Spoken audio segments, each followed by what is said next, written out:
তাম্রলিপ্ত পৌরসভার প্রাক্তন পুরপ্রধান দীপেন্দ্র নারায়ণ রায় গত 11ই নভেম্বর দলের নির্দেশে পদত্যাগ করেন। এরপর গত 18ই নভেম্বর তার জায়গায় অস্থায়ীভাবে দায়িত্ব পান 20 নম্বর ওয়ার্ডের কাউন্সিলর চঞ্চল খাড়া।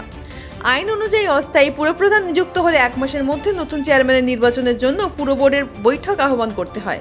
সেই বৈঠকের আগে অন্তত 7 দিন আগে পুরো প্রতিনিধিদের চিঠি দিয়ে জানানো বাধ্যতামূলক। কিন্তু 1 মাস পর হয়ে গেলেও তমলুক পুরসভা সেই নিয়ম মানা হয়নি। তাই আইন লঙ্ঘনের অভিযোগ তুলে তৃণমূলের পুরো প্রতিনিধি পার্থসারথী মাইতি সহ বিজেপির 2 কাউন্সিলর কলকাতা হাইকোর্টে 2টি আলাদা মামলা দায়ের করেন। মঙ্গলবার কলকাতা হাইকোর্টে জানিয়ে দেন চেয়ারম্যান নিয়োগে পুরোপুরি অবৈধ। উনি সেই মুহূর্ত থেকে চেয়ারম্যান নন। আগামী 1 মাসের মধ্যে কাউন্সিলরের ভোটাভুটিতে চেয়ারম্যান বেছে নেবেন। তৃণমূলের বহিষ্কৃত কাউন্সিলর পার্থসারথী মাইতি বলেন, যিনি জেলা সভাপতি রয়েছেন তিনিও আইনের তোয়াক্কা করেন না। টাকা দিয়ে সব কেনা গেলেও আইনকে কেনা যায় না। আইনের জয় হয়েছে।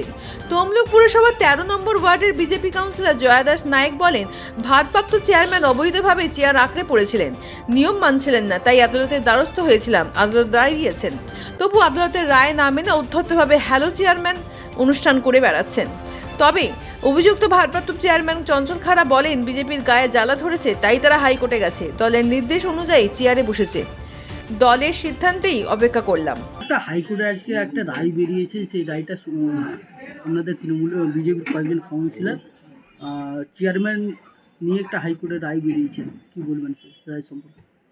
মহামান্য আদালত সম্বন্ধে মন্তব্য করা, মহামান্য আদালত যা রায় দেবেন সেটা তো মাথা পেতে মেনে নেওয়াটা শিরোধার্য। তবে ভারতীয় জনতা পার্টি বিজেপির নিশ্চয়ই গায়ে জ্বালা ধরেছে, তাই তারা হাইকোর্টে গেছে, এটা বলার কোনো জায়গা নেই।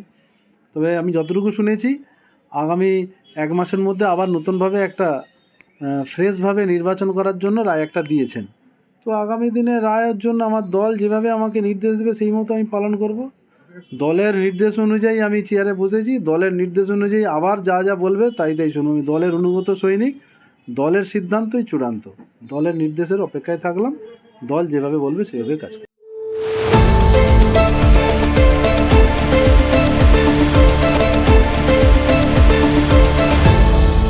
আপনারা দেখছেন এই বেলা বাংলা, শিরোনামে সবার আগে।